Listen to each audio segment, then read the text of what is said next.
The morning sun painted the Arizona desert in shades of gold and orange as Tom Rodriguez stepped onto his front porch. At 38 years old, he looked older than his years. 3 years of running the family ranch alone had carved deep lines around his eyes and turned his dark hair gray at the temples.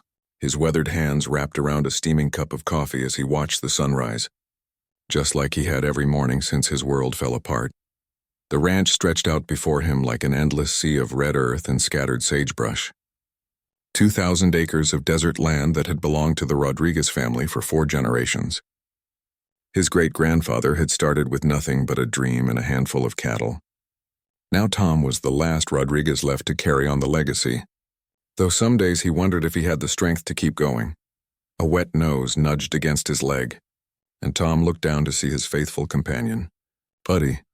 The German Shepherd mix had showed up on his doorstep 5 years ago, thin and scared with no collar or tags. Tom's wife Maria had insisted they keep him. "He found us for a reason," she had said with that warm smile that could light up any room. Maria had been gone for 3 years now, taken by cancer at just 35 years old. The doctors had given them 6 months, but she fought for 18. Every day of those 18 months, Buddy never left her side. When the end came, Tom thought he might lose his mind from grief. But Buddy had been there, a constant reminder that someone still needed him. "Morning, boy," Tom said, scratching behind the dog's ears. Buddy's tail wagged slowly and his brown eyes held the same sadness that Tom felt every day. Animals understood loss in ways that humans sometimes couldn't. They felt it deep in their bones, just like Tom did. The ranch work never stopped, even when your heart was broken. Tom finished his coffee and walked toward the barn where his 15 head of cattle were already stirring. They were hardy desert cattle, bred to survive in this harsh landscape. Their water troughs needed filling, and he had to check the fence line on the eastern boundary where coyotes had been testing for weak spots.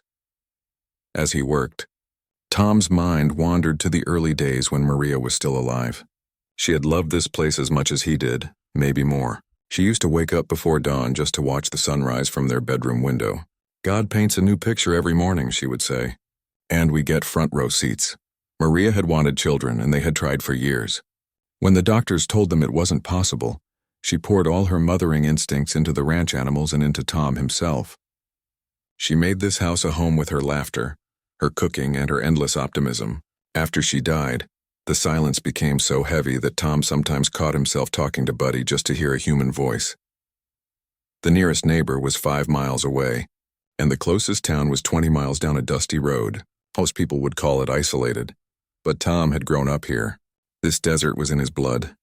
He knew every rock formation, every seasonal creek bed, every place where wildflowers bloomed after the rare summer rains. But lately, the isolation felt different. It felt lonely in a way it never had before. Even when he was a teenager working alongside his father, or a young husband building a life with Maria, the desert had felt full of possibilities. Now it just felt empty. Tom loaded his tools into the back of his pickup truck and whistled for Buddy. The dog jumped into the passenger seat like he had done thousands of times before. Together they drove out to check the fence line, following a dirt road that Tom's grandfather had carved out of the desert floor decades ago. The work was familiar and comforting. Tom had been doing these same tasks since he was old enough to hold a hammer. Fix the fence posts that had come loose in the wind, clear away the tumbleweeds that caught on the wire, look for signs of predators or trespassers. It was simple, honest work that kept his hands busy and his mind occupied. But even in the routine tasks, memories of Maria would surface. She used to pack him lunches for these long days working the fence line. She would tuck little notes into his toolbox that said things like, "Don't work too hard," or "Remember to drink water," or simply, "I love you." After she died, Tom kept finding these notes in random places around the ranch, and each one felt like a gift and a knife to the heart at the same time. Buddy had become Tom's partner in everything. The dog seemed to understand that his human needed extra support these days. When Tom got lost in his grief and forgot to eat, Buddy would nudge his food bowl. When Tom worked too late and fell asleep in his chair, Buddy would curl up beside him instead of going to his usual spot by the fireplace. The evening routine was always the same. Tom and Buddy would walk the perimeter of the ranch, checking for any problems that needed attention the next day.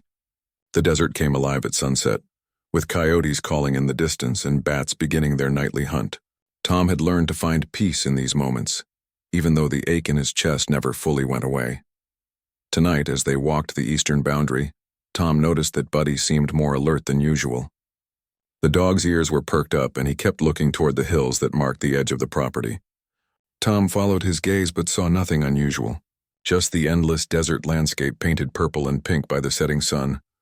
"What is it, boy?" Tom asked, but Buddy just whined softly and pressed closer to his side. As they headed back to the house, Tom thought about the life he was living now. He was surviving day by day, but he wasn't really living, not the way Maria would have wanted him to. She had made him promise in those final weeks that he wouldn't give up on happiness. "Don't you dare waste the rest of your life mourning me," she had said with typical Maria determination. "Promise me you'll find a way to be happy again." It was a promise he hadn't been able to keep yet. But every morning he got up and tried again. He fed the cattle, fixed what was broken, and found small moments of peace in the work that his family had done for generations. And every step of the way, Buddy was right beside him, a reminder that love doesn't disappear when someone dies. It just changes shape. Tomorrow would bring another day of the same routine, another sunrise to watch from the porch, another day of ranch work, another evening walk with his faithful dog. Tom had no way of knowing that tomorrow would be the day everything changed. That Buddy's strange behavior tonight was the beginning of something that would transform both their lives forever. As he turned off the lights and headed to bed, with Buddy settling onto his usual spot on the rug beside the bed, Tom whispered the same prayer he said every night. "Help me find my way back to living, Maria. Help me find my way back to hope."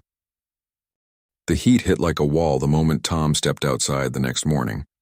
Even at 7 in the morning, the desert air shimmered with the promise of another scorching day. The weather forecast had predicted temperatures reaching 115 degrees, making it one of the hottest days of the summer so far. Tom filled his water bottles and checked his radio. On days like this, dehydration could kill a person in just a few hours. He had learned to respect the desert's power from his father, who had learned it from his father before him. "The desert doesn't forgive mistakes," his grandfather used to say. "It just teaches hard lessons." Buddy seemed restless as they loaded into the truck. The dog kept pacing in the passenger seat and whining softly. His ears were constantly moving, picking up sounds that Tom couldn't hear. Usually, Buddy was calm during their morning routine, content to ride shotgun while Tom drove the ranch roads. But today was different. "What's got into you, boy?" Tom asked, reaching over to pat the dog's head. Buddy licked his hand but didn't settle down. Instead, he pressed his nose against the window and continued to whine.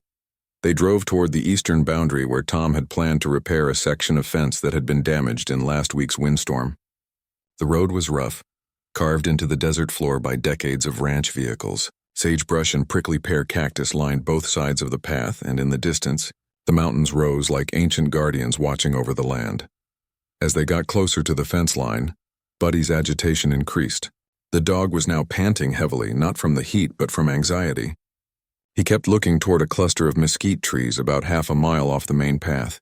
Tom had never seen his faithful companion act this way before. "All right. Boy, show me what's bothering you," Tom said, stopping the truck. The moment he opened the door, Buddy bolted toward the mesquite trees. The dog had never disobeyed a command in all the years Tom had known him, but today he ignored Tom's calls to come back. Instead, Buddy ran ahead, then circled back, barking with an urgency that made Tom's heart race. Tom grabbed his water bottle and first aid kit from the truck. Something was definitely wrong. Buddy's behavior reminded him of the search and rescue dogs he had seen on television, the ones trained to find people in trouble. But what could possibly be out there in the middle of nowhere? Following Buddy's lead, Tom left the established path and headed into the desert scrubland. The terrain was rough, filled with hidden rocks and holes that could easily twist an ankle. The sun was climbing higher, and Tom could already feel sweat beading on his forehead despite the early hour.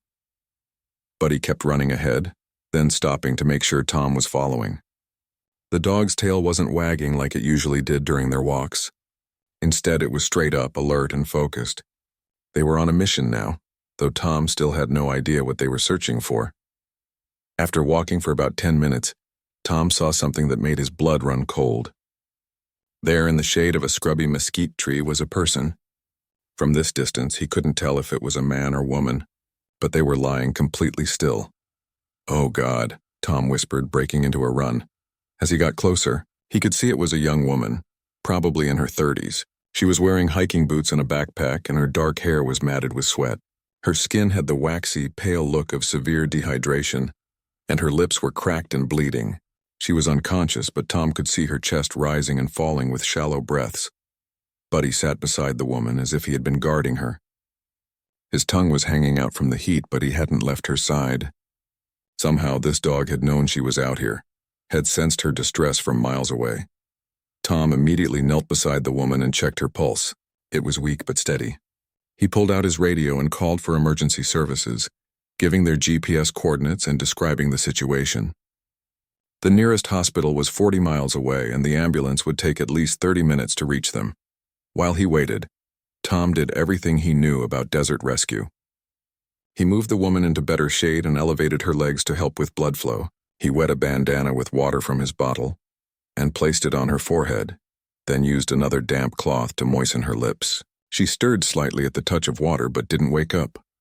Looking through her backpack, Tom found a driver's license that identified her as Carmen Silva, 32 years old, from Denver, Colorado. There was also professional camera equipment, suggesting she might be a photographer. Her water bottles were completely empty, and there were no food wrappers or evidence that she had eaten recently. As Tom worked to keep Carmen stable, he wondered how she had ended up so far from any established hiking trail. This part of his ranch was at least 5 miles from the nearest marked path, and the terrain was too rough for casual hiking. She would have had to be seriously lost to end up here. The desert could be deceiving. From a distance, everything looked the same. Endless stretches of red earth and scattered vegetation. Without landmarks or GPS, it was easy to walk in circles without realizing it. Tom had heard stories of experienced hikers getting turned around and walking for days in the wrong direction.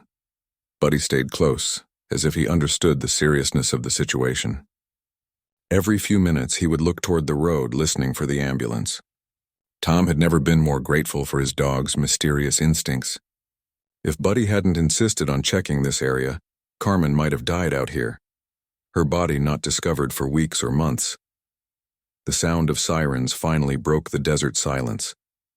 Tom stood and waved his arms to guide the paramedics to their location. Within minutes, Carmen was loaded onto a stretcher and given IV fluids. Her condition was serious but not hopeless. The paramedic told Tom that they had found her just in time.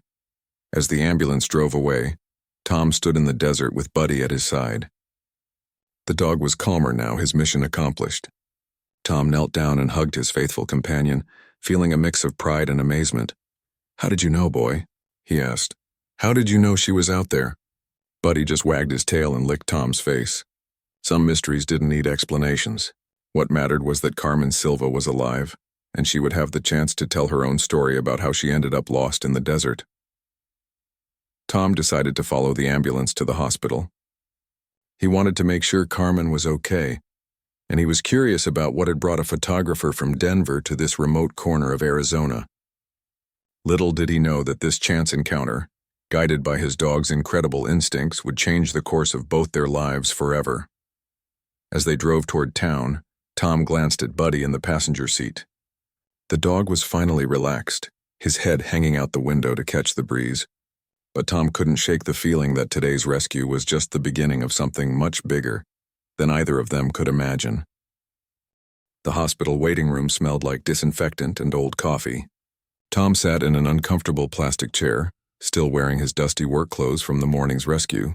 Buddy wasn't allowed inside, so Tom had left him in the truck with the windows down and a bowl of water.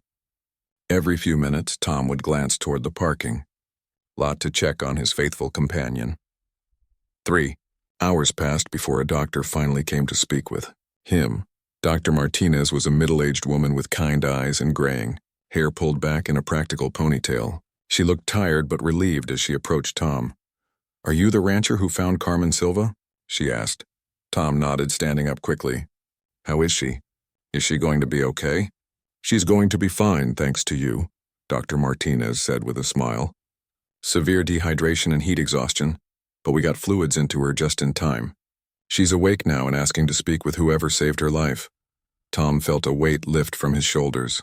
All morning he had been worried that they might have found Carmen too late. The desert was unforgiving, and he had seen what heat could do to people who weren't prepared for it. "Can I see her?" he asked. Dr. Martinez led him down a hallway lined with patient rooms. They stopped outside room 214, and she knocked gently before pushing the door open. "Carmen, this is Tom Rodriguez, the man who found you." The woman lying in the hospital bed looked much better than she had a few hours ago in the desert. Her color had returned and her eyes were clear and alert. She was small in stature, probably about 5'4", with shoulder-length dark hair and intelligent brown eyes. When she saw Tom, she tried to sit up straighter. "Please don't get up," Tom said quickly, moving to the chair beside her bed. "You need to rest." "I don't know how to thank you," Carmen said, her voice still a bit hoarse from dehydration. "The doctor told me you found me just in time. I was sure I was going to die out there." "Don't thank me," Tom said, feeling embarrassed by her gratitude. "Thank my dog, Buddy. He's the one who knew you were there. I would have driven right past if he hadn't insisted we check that area." Carmen's face lit up with interest. "Your dog found me? That's incredible. Where is he now?" "In my truck. The hospital doesn't allow pets, but he's waiting patiently. He does that a lot. Waits patiently for me." There was something in Tom's voice when he said those words, a sadness that Carmen picked up on immediately. She had heard that tone before, in her own voice during the darkest months of the past year. It was the sound of someone carrying a heavy load of grief. "I'm a photographer," Carmen said, changing the subject. "I was working on an assignment about desert wildlife for National Geographic. My GPS stopped working 2 days ago, and I got completely turned around trying to find my way back to my rental car." Tom frowned. 2 days? You were out there for 2 days without water?" Carmen nodded, looking ashamed. "I know it was stupid. I thought I could retrace my steps, but everything looked the same. I've hiked all over the world, but I've never been in terrain like that Arizona desert. It's beautiful but dangerous." "What brought you all the way out to my ranch?" Tom asked. "The closest marked trail is about 5 miles from where we found you." Carmen was quiet for a moment, staring at her hands. When she looked up, there were tears in her eyes. "Honestly, I wasn't really paying attention to where I was going. This assignment was supposed to be a distraction, a way to keep my mind busy. I've been taking any job that would get me away from home." "Away from Denver?" Tom asked gently. "Away from memories," Carmen said softly. "My fiancé died 6 months ago in a climbing accident. David was an experienced climber, had been doing it for 15 years. But one day something went wrong. A piece of equipment failed and he fell." Tom felt his chest tighten. He recognized the pain in Carmen's voice because he lived with it every day. "I'm sorry for your loss," he said, and he meant it more than she could know. "Thank you. That's why I took this assignment. I thought if I stayed busy, if I kept moving, maybe the grief would get easier to carry. But it doesn't work that way, does it? The pain just follows you wherever you go." "No," Tom agreed. "It doesn't work that way." There was a comfortable silence between them, the kind that exists between people who understand each other's pain without needing to explain it. Carmen studied Tom's weathered face and saw the same shadow she carried. "You've lost someone too," she said. It wasn't a question. Tom nodded. "My wife, Maria, 3 years ago. Cancer." "I'm sorry," Carmen said, and Tom could hear that she meant it just as much as he had. A nurse came in to check Carmen's IV and take her vital signs. Her name tag read Rosa, and she spoke with a gentle Spanish accent. "How are you feeling, dear?" "Any dizziness or nausea?" "Much better, thank you," Carmen said. "When do you think I can be discharged?" "Dr. Martinez wants to keep you overnight for observation," Rosa said. "Dehydration can be tricky. Sometimes people feel better but then relapse. Better to be safe." After Rosa left, Carmen turned back to Tom. "I don't suppose you know what happened to my rental car? It's probably still sitting out there somewhere with all my equipment inside." "Don't worry about that," Tom said. "Tomorrow, when you're feeling stronger, I'll help you look for it. The desert is big, but it's not infinite. We'll find it. You don't have to do that. You've already done more than enough." "I want to help," Tom said simply. "Besides, Buddy would never forgive me if I didn't make sure you got safely back on your feet." Carmen smiled, and Tom noticed it was the first genuine smile she had shown since he walked into the room. "Tell me about Buddy. How long have you had him?" "About 5 years. He showed up on my doorstep one day, thin and scared. My wife insisted we keep him. She said he found us for a reason. Tom paused, realizing he had mentioned Maria without feeling the usual stab of pain. She was right. He's been my best friend and work partner ever since. He sounds special. I'd love to meet him properly once I get out of here. He'd like that. He's probably wondering what happened to the lady he found in the desert. Dr. Martinez returned with discharge instructions and medication. Carmen would need to take it easy for a few days and drink plenty of fluids. She also needed a place to stay while she recovered and searched for her car. The nearest hotel is in town, Dr. Martinez said, but it's pretty basic and you really shouldn't be alone tonight. Is there someone we can call? Carmen shook her head. I don't know anyone here. I'll be fine at the hotel. Tom found himself speaking before he had consciously made the decision. You can stay at my place. I have a guest room, and it would be easier to search for your car from there anyway. Both women looked at him in surprise. Tom was equally surprised by his own offer. He hadn't had a house guest since Maria died, hadn't wanted the company or the complication. But something about Carmen's situation touched him deeply. Maybe it was because he recognized a fellow traveler on the difficult road of grief, or maybe it was simply because she was alive because of Buddy's instincts, and Tom felt responsible for her well-being. That's very kind, Carmen said, but I couldn't impose like that. It's not an imposition, Tom said. The ranch is big, and you'd have plenty of privacy to rest and recover. Plus, Buddy would be thrilled to have you around. He doesn't get much company these days. Carmen looked uncertain, but Dr. Martinez nodded approvingly. It's a good idea. You shouldn't be alone tonight, and ranch air is probably better for recovery than a stuffy hotel room. Okay, Carmen said finally. Thank you. I'll only stay until we find my car and I'm feeling stronger. A day or two at most. Tom smiled, feeling something stir in his chest that he hadn't felt in 3 years. Hope, maybe. Or just the simple pleasure of being able to help someone who needed it. Either way, it felt good to have a purpose beyond just surviving each day. As they prepared to leave the hospital, neither Tom nor Carmen could have imagined that her day or two would stretch into something much longer and much more meaningful than either of them was prepared for.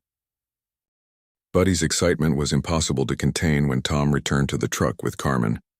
The moment the dog saw the woman he had found in the desert, his whole body started wiggling with joy. His tail wagged so hard it made his entire rear end shake, and he whined with happiness. He remembers me, Carmen said, laughing as Buddy tried to lick her face through the open window. It was the first real laugh Tom had heard from her, and the sound made something warm spread through his chest.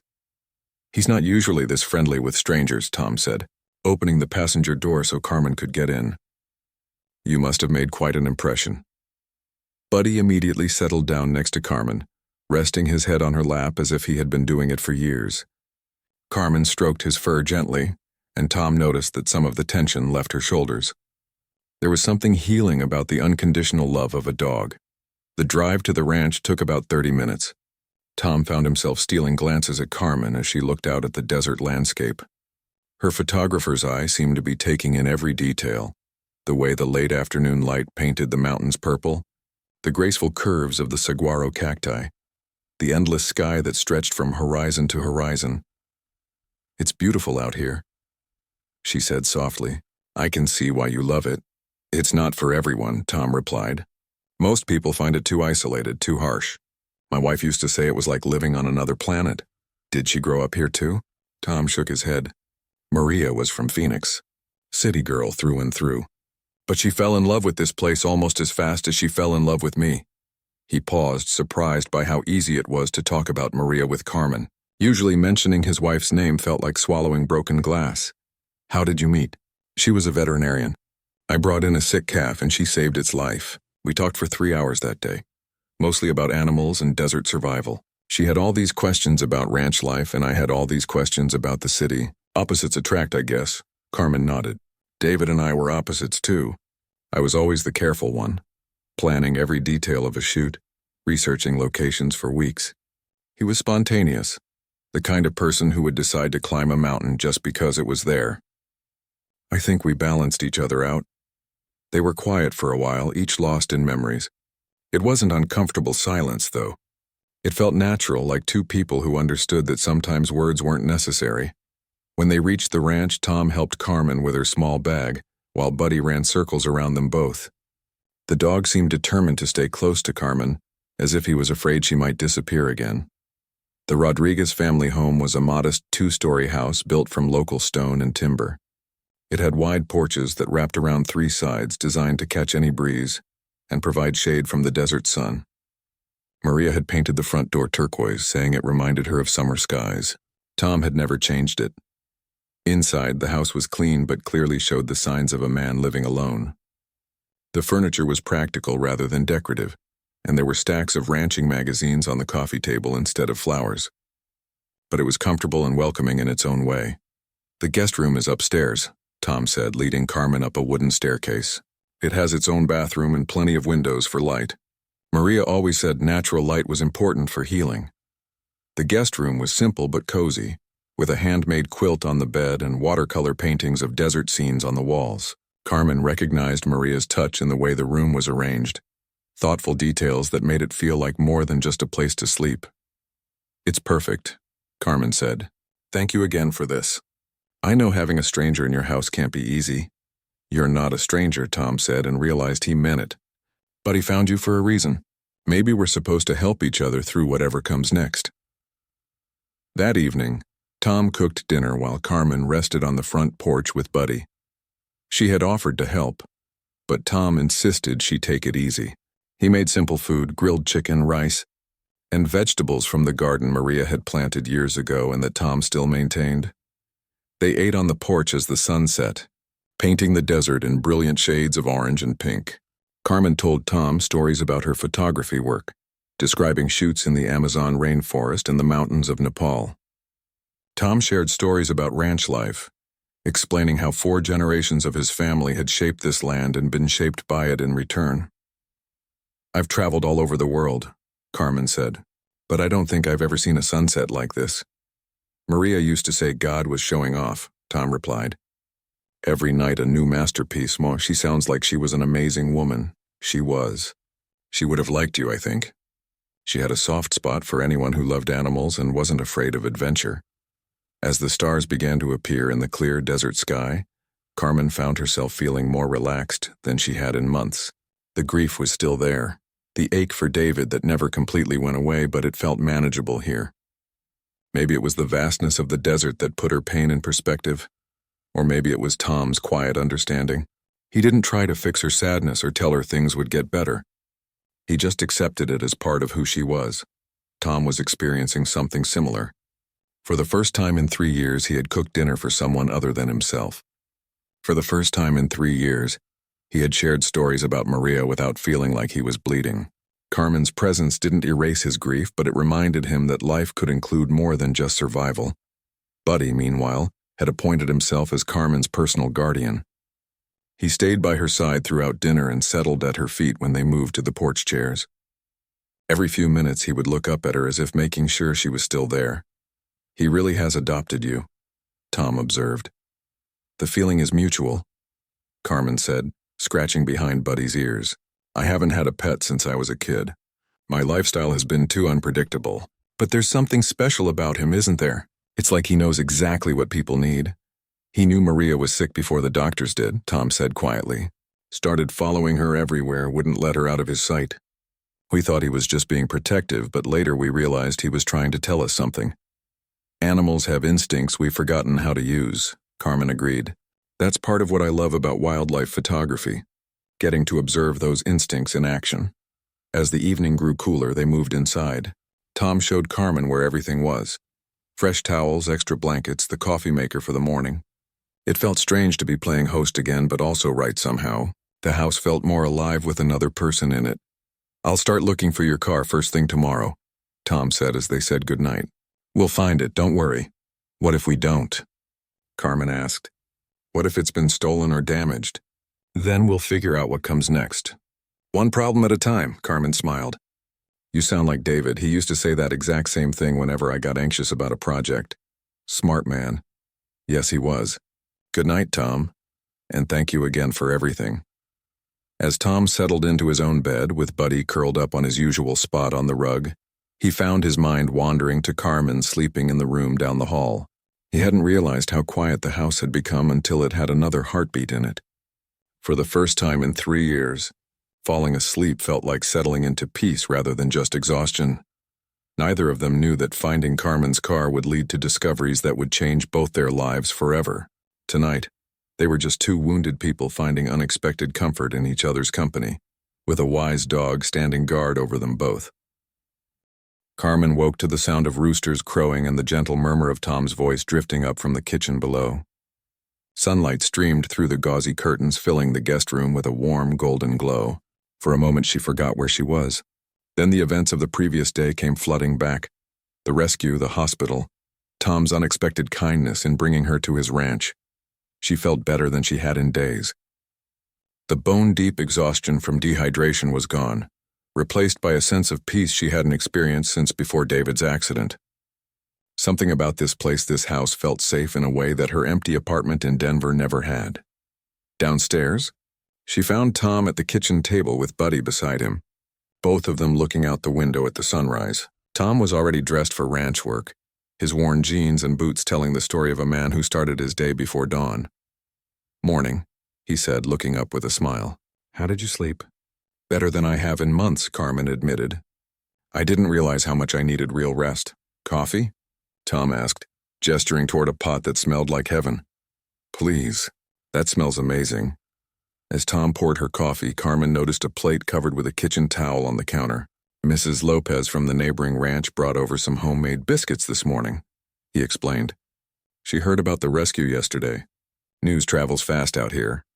Carmen took a sip of coffee and immediately understood why Tom looked so alert. It was strong enough to wake the dead, but smooth and rich. "This is incredible coffee." "Maria got me hooked on the good stuff," Tom said. "She said life was too short for bad coffee. I kept her subscription to that fancy Denver roasting company even after—" He trailed off, but Carmen understood. "David was the same way about chocolate," she said gently. "He could tell you the difference between cacao from different regions of Ecuador. I still have a pantry full of his favorite bars that I can't bring myself to eat or throw away." They shared another comfortable silence, sipping coffee and watching Buddy nose around the backyard. The dog seemed content this morning, no longer anxious like he had been before finding Carmen.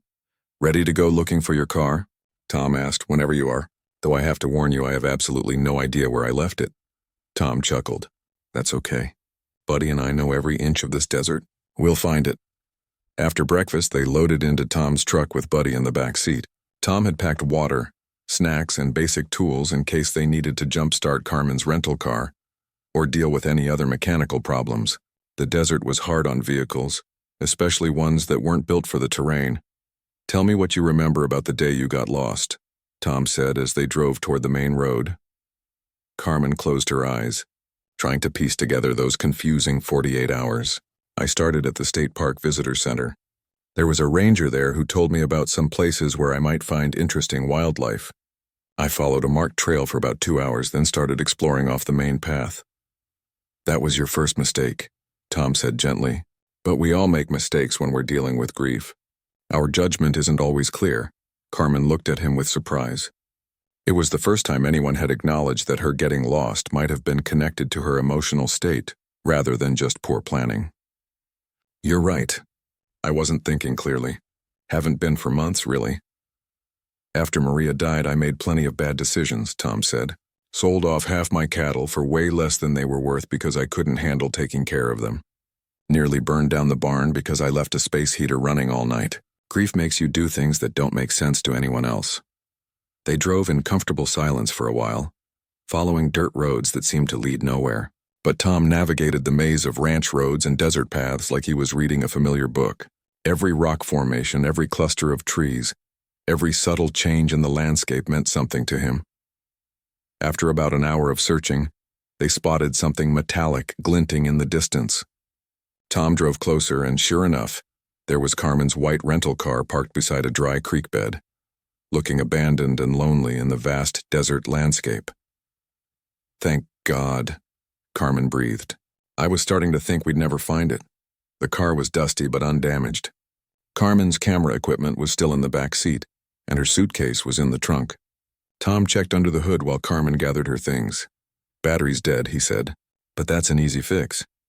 While Tom connected jumper cables between the two vehicles, Carmen looked around at the area where she had started her ill-fated adventure.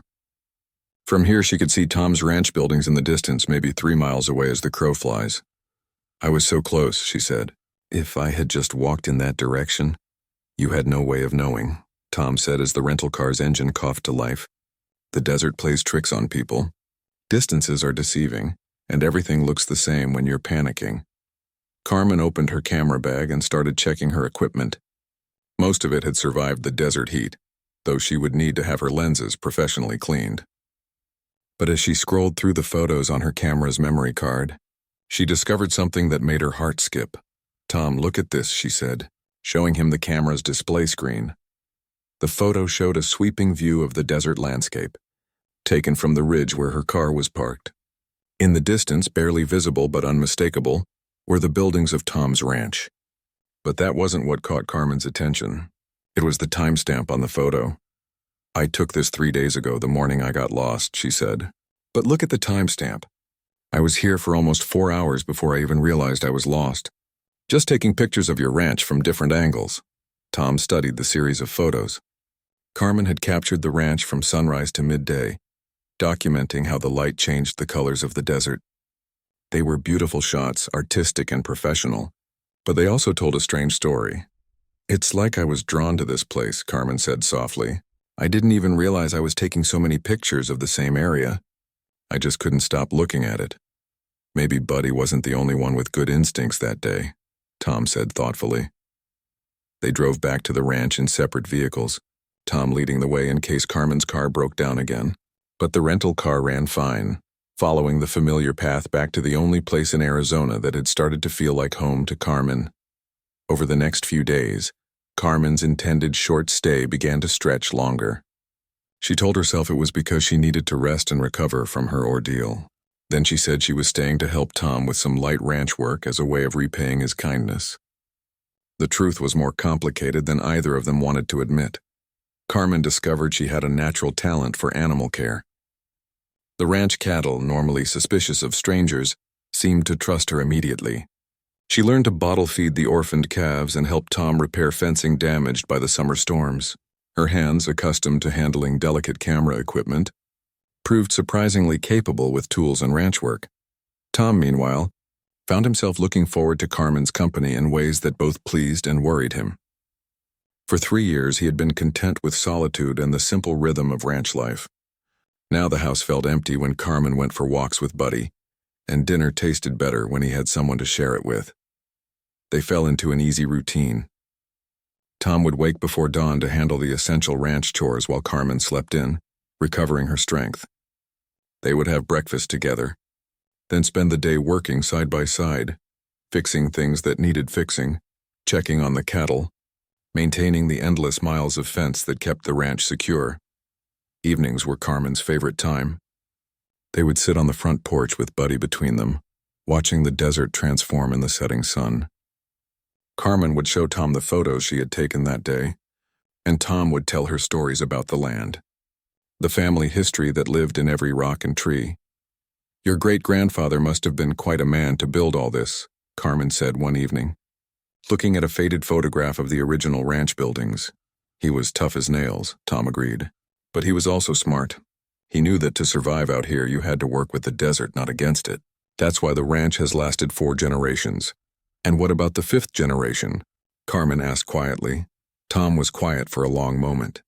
It was the first time anyone had asked him directly about the future of the ranch. I don't know, he admitted. Maria and I tried for years to have children.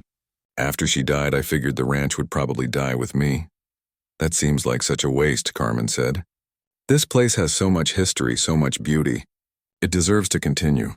Maybe. But it takes more than one person to run a place like this. And it takes someone who really loves the land, not just someone looking for a business opportunity. Carmen nodded, understanding more than Tom realized. She was beginning to love this land too, in ways that surprised her. The endless sky, the dramatic sunsets, the sense of space and freedom. It was everything her cramped city apartment had never been. But more than that, she was beginning to care about the man who had dedicated his life to preserving this piece of the American West. Tom's quiet strength, his deep connection to the land, his capacity for kindness even in the midst of his own grief. 2 weeks had passed since Carmen's rescue, and her planned short stay had evolved into something neither of them had expected. What started as a few days of recovery had become a partnership that felt as natural as breathing. Tom found himself relying on Carmen's help with the ranch, while Carmen discovered a sense of purpose she hadn't felt since David's death. This morning was different, though. Carmen had been quiet during breakfast, staring out the window with a thoughtful expression. Tom recognized the look. It was the same expression Maria used to get when she was working through a problem in her mind. "What's bothering you?" he asked gently. Carmen turned her camera over in her hands. "I've been thinking about those photos I took the day I got lost. The ones of your ranch from the ridge. There's something about them that doesn't make sense." "What do you mean?" "I've been a professional photographer for 10 years, Tom. I know my own work habits. When I'm on assignment, I'm focused and methodical. I don't spend hours photographing the same subject unless there's something specific I'm trying to capture." Tom set down his coffee cup and gave her his full attention. "But you said you were distracted by grief, not thinking clearly." "That's what I told myself. But last night I went through all the photos on my memory cards, not just from that day, but from the whole week I've been in Arizona. And I found something strange." Carmen pulled out her laptop and opened a photo editing program. The screen filled with dozens of images, all carefully organized by date and time. "Look at this," she said, pointing to a series of photos taken from different locations around the desert. "Every single day I was here before I got lost, I was taking pictures that included your ranch in the background. Sometimes it was just a tiny speck in the distance, but it was always there." Tom leaned closer to look at the screen. Carmen was right. In photo after photo, taken from various hiking spots around the area, the Rodriguez Ranch buildings were visible somewhere in the frame. "It's like I was subconsciously drawn to this place," Carmen continued. "Even when I thought I was photographing wildlife or desert landscapes, I was really photographing your ranch." "That's unusual," Tom admitted. "It gets stranger." Carmen clicked to a new folder of photos. "These are from the morning I got lost, taken from the ridge where we found my car. Look at the metadata." Tom studied the information displayed beside each image. Carmen had taken over 200 photos from that one location, starting at sunrise and continuing until almost noon. The images showed the ranch from every possible angle, in every kind of lighting condition. 200 photos of the same view, Tom said slowly. "That's not normal photographer behavior? Not even close. When I'm working, I might take 20 or 30 shots to make sure I get the perfect lighting and composition. But 200?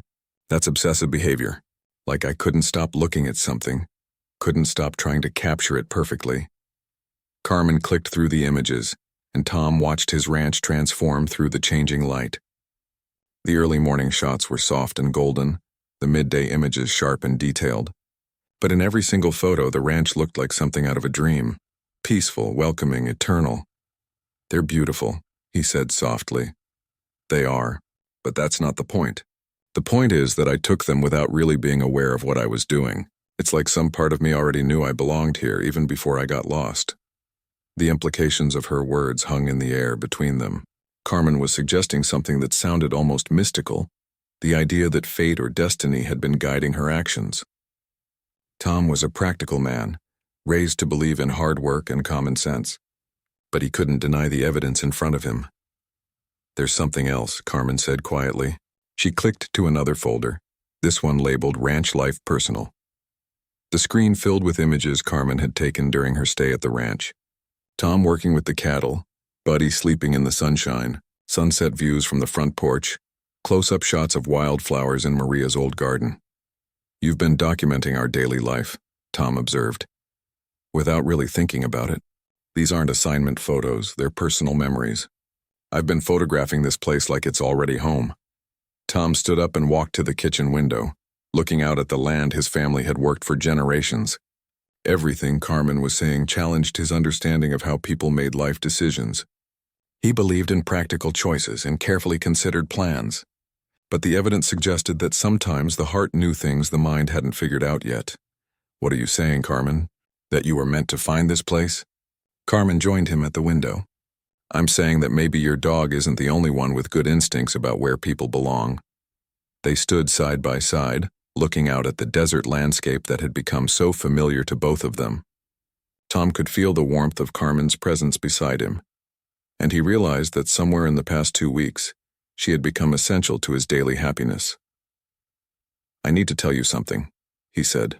"These have been the best 2 weeks I've had since Maria died. Not just because of the help with the ranch, but because you make this place feel alive again." Carmen felt her heart skip. "Tom, I know it's complicated.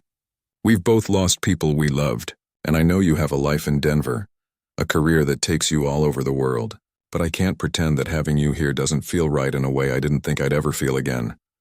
Carmen turned to face him, and Tom saw tears in her eyes. "It feels right to me, too. That's what scares me." "Why does it scare you?" "Because I swore I'd never let myself get attached to anyone again. Losing David nearly destroyed me. The idea of opening my heart to someone else, of risking that kind of pain again." "I understand," Tom said gently. "I felt the same way.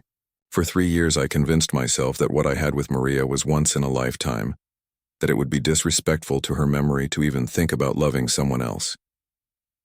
"What changed?" Tom smiled, and Carmen saw a warmth in his eyes that she hadn't noticed before. "You did, and Buddy in his own way. He knew you belonged here before either of us figured it out." As if summoned by the mention of his name, Buddy trotted into the kitchen and sat down between them, looking up with the satisfied expression of a dog whose plans were finally coming together. Carmen laughed through her tears. "He's been matchmaking, hasn't he? I think he's been trying to put his pack back together. Dogs understand family in ways that people sometimes forget." Carmen knelt down and hugged Buddy, burying her face in his soft fur. When she looked up at Tom, her decision was written clearly in her eyes. "My magazine assignment is finished. I was supposed to fly back to Denver tomorrow. Were you?" "I was, but I think I might need to extend my stay in Arizona. Maybe indefinitely." Tom felt something that had been frozen in his chest for 3 years suddenly begin to thaw. The ranch could use a good photographer to document its history. "Family legacy projects are very important. Is that a job offer, Mr. Rodriguez?" "It's whatever you want it to be, Ms. Silva." That evening, they sat on the front porch with Buddy between them, just like they had every night for the past 2 weeks. But tonight was different. Tonight, they weren't two lonely people finding temporary comfort in each other's company. They were two people who had discovered that sometimes the best love stories begin not with a first meeting, but with a second chance at happiness. Carmen showed Tom her favorite photo from the past 2 weeks. A sunset shot of him working in the corral, with Buddy watching loyally from the fence. In the background, the desert stretched endlessly toward the mountains, painted in shades of gold and purple. "This is what home looks like," she said softly. Tom looked at the photo, then at the woman beside him, then at the dog who had somehow orchestrated this entire miraculous turn of events. "Yes," he agreed. "I think it is." The call came on a Tuesday morning while Carmen was helping Tom repair a water pump in the south pasture. Her editor from National Geographic was on the line with news that should have been exciting. They loved her Arizona desert series and wanted to offer her a long-term contract for a project documenting Arctic wildlife in Alaska. "It's a 6-month assignment," her editor explained. "All expenses paid, plus it would set you up for the kind of international recognition that photographers dream about. But we need an answer by Friday." Carmen listened to the details while watching Tom work, his strong hands steady and sure as he fixed the mechanical problem that would keep water flowing to the cattle. Everything about his movements showed a deep connection to this land, a knowledge passed down through generations. "Can I think about it?" she asked. "Of course, but don't think too long. Opportunities like this don't come around often." After she hung up, Carmen sat on the tailgate of Tom's truck, staring out at the desert landscape that had become so dear to her. 6 weeks ago, this assignment would have been exactly what she wanted. A chance to escape, to stay busy, to avoid dealing with her grief by throwing herself into work. Now, the thought of leaving Arizona felt like tearing herself away from something precious and fragile. "Good news?" Tom asked, looking up from the water pump. Carmen told him about the offer, watching his face carefully for any reaction. But Tom had learned to hide his emotions well during his years of grief, and his expression remained neutral. "That sounds like an amazing opportunity," he said quietly. "It is. It's the kind of assignment that could define the rest of my career." "Then you should take it." Carmen felt something cold settle in her stomach. Just like that? "You think I should go?" Tom set down his tools and walked over to sit beside her on the tailgate. Carmen, I care about you, more than I thought I could care about anyone again. But I won't be the reason you give up your dreams. What if my dreams have changed? Have they? Or are you just scared of taking the next step? The question hit Carmen harder than she expected. For 6 weeks, she had been living in a kind of suspended reality at the ranch. She had been happy, truly happy for the first time since David's death. But she had also been avoiding the larger questions about what she wanted from her life. I don't know, she admitted. Everything feels different now. The work that used to excite me, the constant traveling, even the photography itself. It all seems less important than it used to. Maybe that's grief talking. Maybe you need more time to figure out what you really want. Carmen looked at Tom, trying to read the emotions he was working so hard to hide. What do you want, Tom? Do you want me to stay or do you want me to go? For a long moment, Tom didn't answer. When he finally spoke, his voice was quiet but steady. I want you to be happy. If staying here with me would make you happy, then yes, I want you to stay. But if taking this assignment is what you need to heal and grow, then I want you to go. Even if going means we lose what we've found together, even then, because what we've found is real, Carmen. It's not going to disappear just because you take a photography assignment. And if it's meant to be, you'll come back. That evening, Carmen called her best friend Rachel in Denver. She needed to talk to someone who had known her before grief changed everything. Someone who could help her see herself clearly. You sound different, Rachel said immediately. Happier than you've been since the accident. Carmen told Rachel everything. About getting lost in the desert. About Tom and Buddy. About the way life on the ranch had healed something inside her that she thought was permanently broken. It sounds like you're in love, Rachel observed. I think I am, but I'm terrified. Of course you are. After what happened to David, being in love again must feel incredibly scary. It's not just that. It's the idea of changing my whole life for someone I've only known for 6 weeks. What if I'm making a huge mistake? What if I'm just running away from real life? Rachel was quiet for a moment. Can I ask you something? When you think about taking this Alaska assignment, how does it make you feel? Carmen considered the question honestly. Empty, like I'd be going through the motions without really caring about the outcome. And when you think about staying on the ranch? Like I'm home. Then I think you already know what you want to do. The question is whether you're brave enough to do it. That night, Carmen lay awake thinking about David. She missed him terribly, and part of her felt guilty for finding happiness with someone else. But she also remembered something David had said to her once, back when they were talking about the future and making plans. If something ever happens to me, he had said, don't you dare waste the rest of your life being sad. Promise me you'll find a way to be happy again. She had promised, even though she couldn't imagine at the time how she would ever be happy without him. Now she understood that happiness didn't mean forgetting David or replacing him. It meant honoring his memory by living fully, by being open to love and joy and all the possibilities that life could offer. The next morning, Carmen made a decision that surprised even herself. Instead of calling her editor, she asked Tom to drive her to the small cemetery outside of town where Maria was buried. Tom seemed puzzled by the request, but he didn't ask questions. They drove through the desert in comfortable silence, with Buddy sitting alert in the back seat as if he understood the importance of this trip. The cemetery was small and peaceful, shaded by old cottonwood trees that provided relief from the desert sun. Tom led Carmen to a simple headstone that read, Maria Elena Rodriguez, beloved wife. She made everything beautiful. I hope this isn't weird, Carmen said, kneeling beside the grave. But I felt like I needed to be here to talk to her. Tom stood back respectfully while Carmen spoke quietly to Maria's headstone. He couldn't hear the words, but he could see that Carmen was having a real conversation, as if Maria was somehow present and listening. After about 10 minutes, Carmen stood up and walked back to Tom. Her eyes were red, but she looked peaceful in a way he hadn't seen before. What did you tell her? He asked gently. I asked for her blessing, and I think I got it. On the drive back to the ranch, Carmen finally shared what she had decided. I'm going to turn down the Alaska assignment, she said. I'm going to call my editor and tell her that I'm staying in Arizona to work on a long-term project about ranch life and desert conservation. Tom pulled the truck over to the side of the road and turned to look at her. Are you sure? This is a huge decision, Carmen. I don't want you to have regrets later. The only regret I'd have is letting fear keep me from building a life with you. David taught me that life is unpredictable and precious. Maria's headstone says she made everything beautiful. I want to make things beautiful too, Tom. Here with you on this ranch. Tom reached over and took her hand. There's something I need to tell you too. I've been thinking about expanding the ranch. Maybe starting an ecotourism business that would let people experience authentic ranch life while learning about desert conservation. But I couldn't do it alone.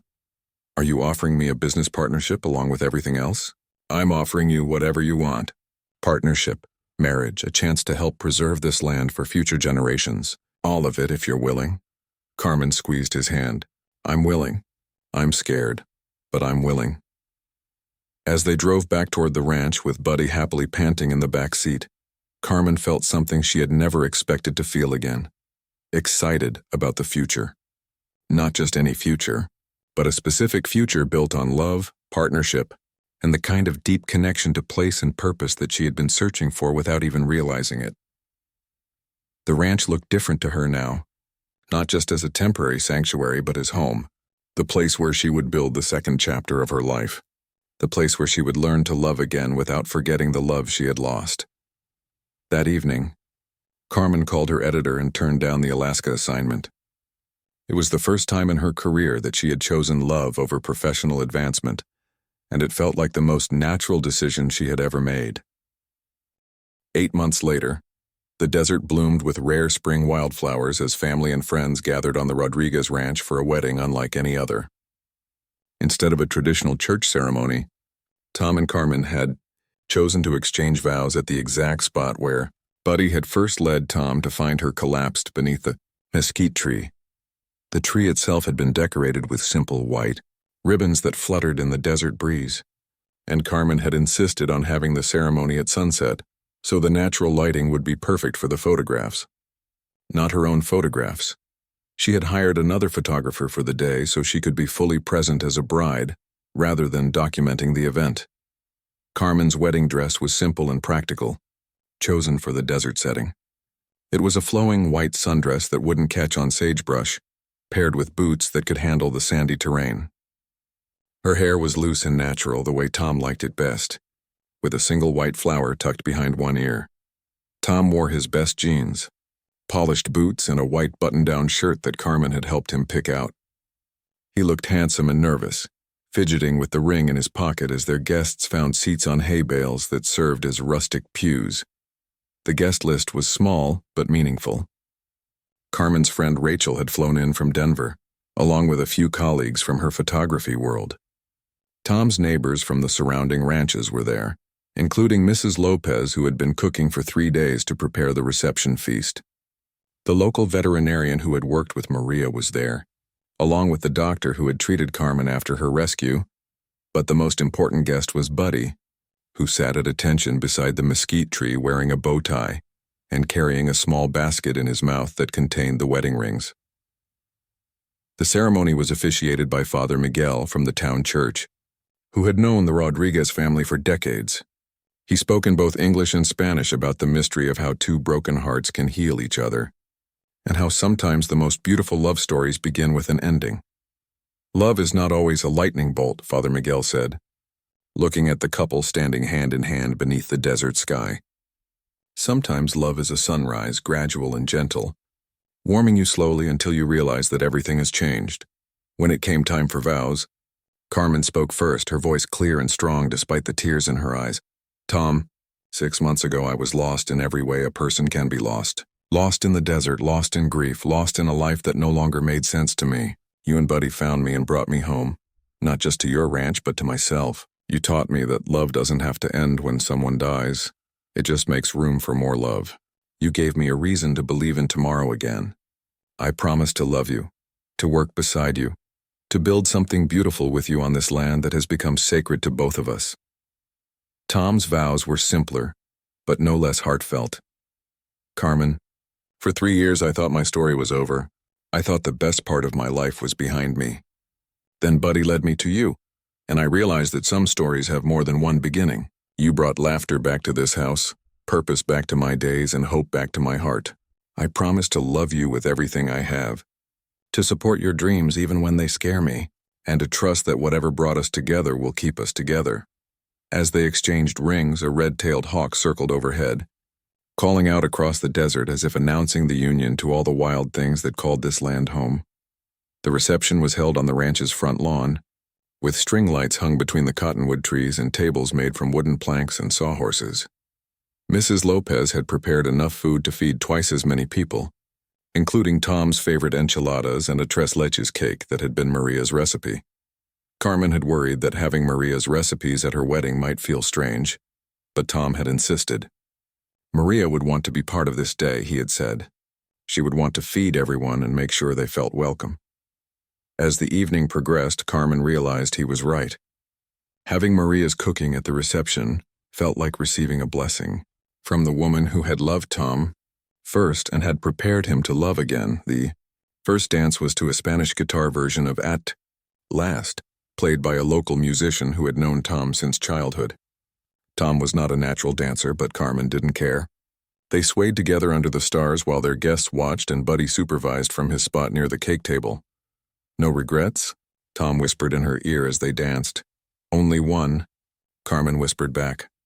Tom pulled back to look at her with concern. "I regret that it took me 32 years to find you," she said with a smile. Later in the evening, Carmen gave a short speech thanking their guests for celebrating with them. But most of her thanks went to the four-legged wedding planner who had made it all possible. "They say dogs can sense things that humans miss," she said, reaching down to pet Buddy, who was enjoying the attention and the occasional dropped piece of cake. Buddy sensed that Tom needed someone to share his life with, and somehow he knew that I was that someone before I knew it myself. He saved my life in the desert, but more importantly, he saved both our hearts from staying closed forever. Buddy's tail wagged as if he understood every word. As the evening wound down and guests began to head home, Tom and Carmen took one last walk around the ranch with Buddy. The desert was alive with night sounds, coyotes calling in the distance, bats hunting overhead, the gentle lowing of cattle settling down for the night. "It's different now," Tom said, looking out at the land that had been his family's home for 4 generations. "Different how? It feels like it has a future again. For years I thought this place would die with me. Now I can imagine children here, maybe even grandchildren someday. I can see this land continuing to be loved and cared for long after we're gone." Carmen leaned against his shoulder as they walked. "I never thought I'd want that kind of traditional life. The house, the husband, the possibility of children. After David died, I thought I was done with dreams like that. And now I think maybe those weren't the wrong dreams. They were just dreams I was meant to share with a different person. With you." They had reached the spot where their wedding ceremony had taken place earlier that day. The ribbon still hung from the mesquite tree, ghostly white in the moonlight. It was hard to believe that this unremarkable desert tree had played such a crucial role in both their lives. "Do you think Maria and David would be happy for us?" Carmen asked. Tom considered the question seriously. "I think they'd be proud that we found a way to honor their memory by living fully. Love isn't a limited resource, Carmen. Having more doesn't mean having less of what came before." As they headed back toward the house, their house now, Carmen thought about the strange journey that had brought them to this moment. A photography assignment gone wrong, a dog's mysterious instincts, 2 broken hearts finding the courage to try again. 6 months ago, she had been lost in the desert, convinced that the best part of her life was over. Now she was married to a man who understood her grief and loved her anyway, living on land that felt more like home than anywhere she had ever been, building a future she couldn't have imagined when she was buried in sorrow. Inside the house, they found wedding gifts stacked on the kitchen table, but the gift Carmen treasured most was the one she had given herself, the courage to believe in second chances. As they got ready for bed on their wedding night, with Buddy settled contentedly on his rug beside their bed, Carmen looked around at the room that was now truly theirs. Maria's touches were still there, the turquoise door, the watercolor paintings, the careful attention to light and beauty that had made this house a home.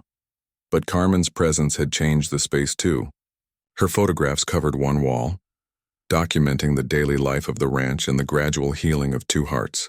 Her camera equipment shared space with Maria's old sewing supplies. Her books about desert ecology sat beside Tom's ranching journals. It wasn't about replacing what had been lost, but about building something new on the foundation of what had come before.